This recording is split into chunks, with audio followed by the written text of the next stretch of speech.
नमस्कार दोस्तों, मैं किशोर कुमार शर्मा एक बार फिर अभिनंदन करता हूं आपका अपने YouTube चैनल पर। उम्मीद करता हूं हमारे वीडियो आपको पसंद आ रहे होंगे। संधि प्रकरण की श्रृंखला में एक और वीडियो लेकर आपके समक्ष उपस्थित हूं, विसर्ग संधि। आशा करता हूं वीडियो आपको पसंद आएगा। कोरोना के संकट काल में परमपिता परमेश्वर अपनी कृपा आप पर बनाए रखे। इन्हीं शुभकामनाओं के साथ जय तु भारतम, जय तु संस्कृतम। हाँ तो दोस्तों, विसर्ग संधि को आगे बढ़ाते हैं। विसर्ग संधि का एक प्रकार होता है रुत्व विधान। एक परिवर्तन रुत्व विधान के रूप में देखने को मिलता है। विसर्गस्य रेफः, विसर्गस्य रेफः अर्थात ईचो अशी विसर्गस्य रेफः।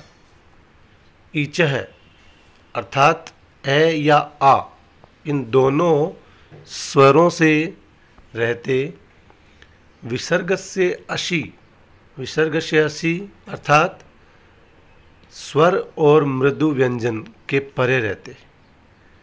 दोनों स्थितियों में रेफादेशः भवति, रेफ आदेश होता है, अर्थात विसर्ग के स्थान पे रुत्व विधान रकार का विधान होता है। ये स्थिति रुत्व विधान विसर्ग संधि के नाम से जानी जाती है।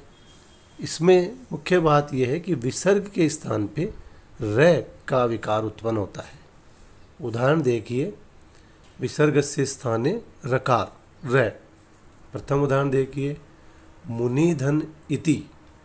मुनि, मुनि में जो विसर्ग बैठा है अंतिम में, वह रुत्व बन जाएगा, अर्थात रकार में परिवर्तित हो जाएगा, मुनि रीति। इसी प्रकार भानु धन असौ, भानु में जो विसर्ग है उसका भी रकार विधान हो जाएगा, तो वह बन जाएगा भानु रसौ। तीसरा देखिए, तैह धन आगतम। तैह धन आगतम, विसर्ग का रकार होना है तैरागतम।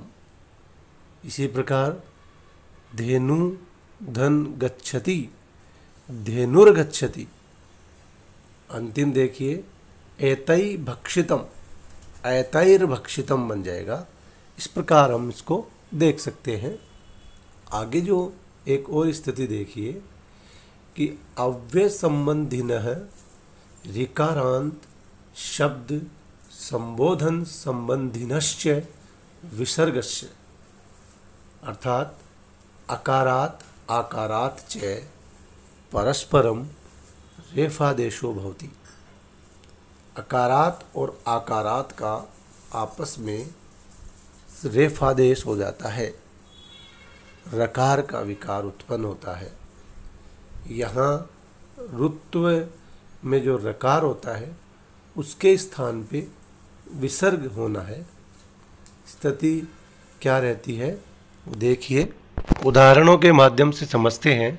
प्रथम उदाहरण देखिए, पुनः धन अत्र, पुनः रत्र। इसी प्रकार प्रातः गच्छति, प्रातर गच्छति, प्रातर गच्छति। प्रातर में जो ऊपर रह बैठा है वो विसर्ग हो गया है, देखिए प्रातः धन गच्छति। इसी प्रकार पितः धन वंदे, पितः, पितृ शब्द में जो पितः बैठा है तो उसका हो जाएगा पितर वंदे। और अगला पद देखिए, मातः धन वंदे, मातर वंदे। जो विसर्ग है उसका रुत्व विधान हो रहा है। या यूँ समझें कि संधि पद में जो रकार है उसका विसर्ग होना है, और संधि विच्छेद में जो विसर्ग दिख रहा है उसका रकार होना है। इस प्रकार इसको समझ सकते हैं। आगे देखिए दोस्तों, लोप विसर्ग है। लोप विसर्ग है, लोप विसर्ग से तात्पर्य है विसर्ग का लोप हो जाना। लोप विसर्ग में अतो असि विसर्ग से लोप है। ये कहता है कि आकारात परस्य विसर्ग से असि, असि अर्थात स्वर और मृदु व्यंजन के रहते विसर्ग का लोप हो जाता है। अतो असि विसर्ग से लोप है। जो पद में जो विसर्ग उपस्थित होता है वो विसर्ग लुप्त हो जाएगा, उसका प्रयोग संधि पद में दिखलाई नहीं देगा। इसको हम आतोऽसि विसर्गस्य लोपः के नाम से समझते हैं और उदाहरणों के माध्यम से इसको देखें। प्रथम उदाहरण देखिए, बालः अत्र। बाला में जो विसर्ग है वो लुप्त हो जाएगा, बाला अत्र बन जाएगा। इसी प्रकार लताः धन एधन्ते, लताः का विसर्ग लोप होना है, लता एधन्ति। इसी प्रकार ताः धन गच्छन्ति, ता गच्छन्ति। अगला पद देखिए, वृद्धा धन यान्ति। वृद्धा पद में जो विसर्ग है वो अतोऽसि विसर्गस्य लोपः के चलते लुप्त होना है, वृद्धा यान्ति। इसी प्रकार बालाः धन हसन्ति, बाला हसन्ति में भी जो विसर्ग है उसका लोप होना है, बाला हसन्ति। इस प्रकार इसको हम समझ सकते हैं। आगे देखिए, एक और स्थिति है, वार्तिक है, अतो अन्त्यचि विसर्ग लोपः। अतो अन्त्यचि विसर्ग लोपः अर्थात अकारात परस्य, अकारात के परे रहते विसर्ग का जो अशी जो वर्ण है वहाँ विसर्ग का लोप हो जाएगा। अर्थात अकारात के परे असी के रहते विसर्ग का लोप होना निश्चित होता है।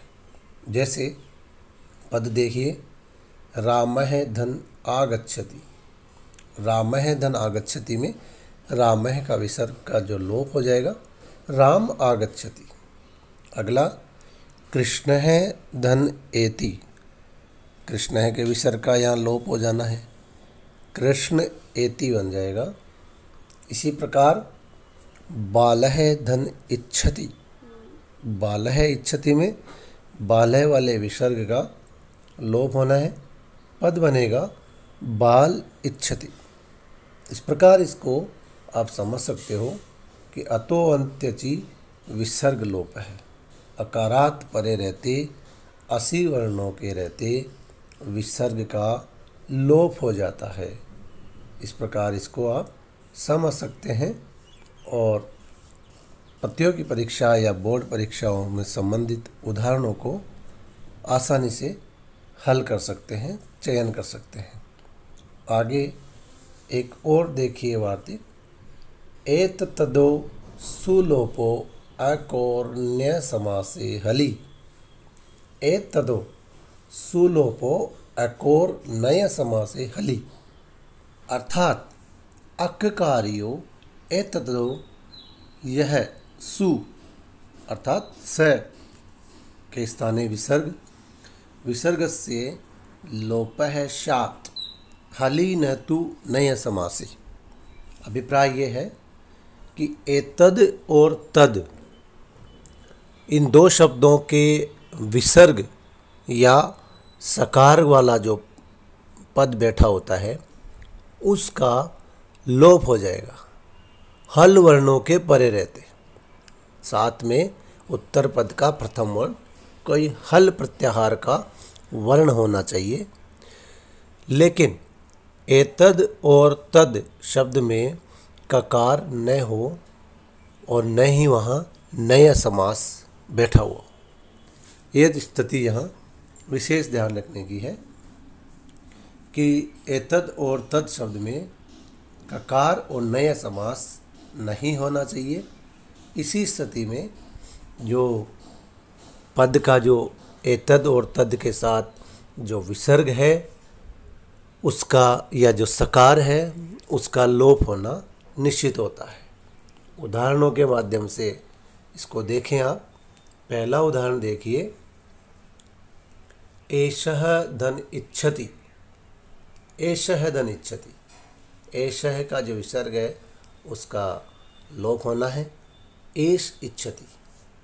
एषः धन गच्छति, एषः धन गच्छति, एष गच्छति, विसर्ग का लोप हो गया।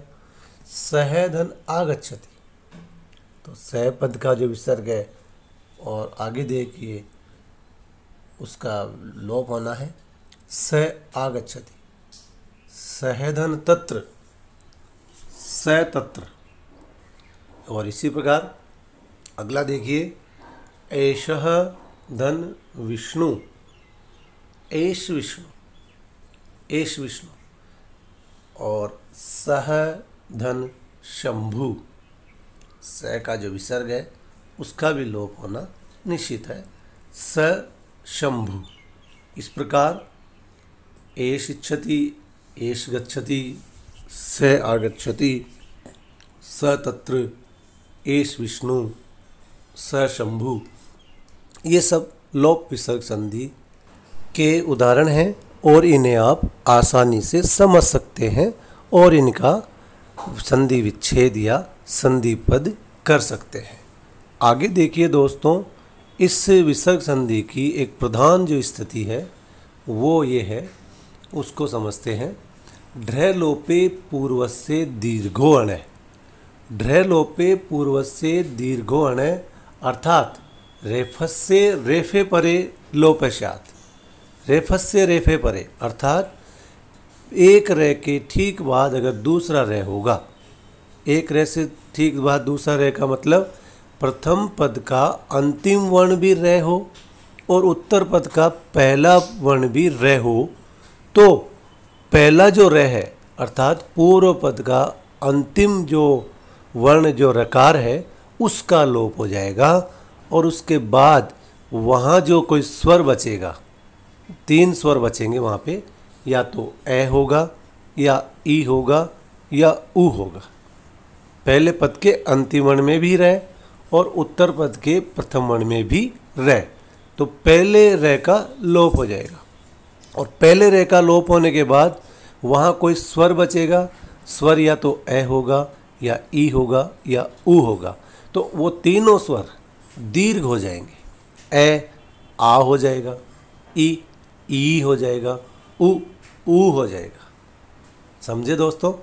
यानी रकार के बाद रकार होने पर पूर्व रे का लोप और वहाँ बचे हुए स्वर का दीर्घ संज्ञा विधान इस संधि में देखने को मिलता है। जैसे उदाहरणों से देखिए आप। प्रथम उदाहरण देखिए, कविर धन रचयति।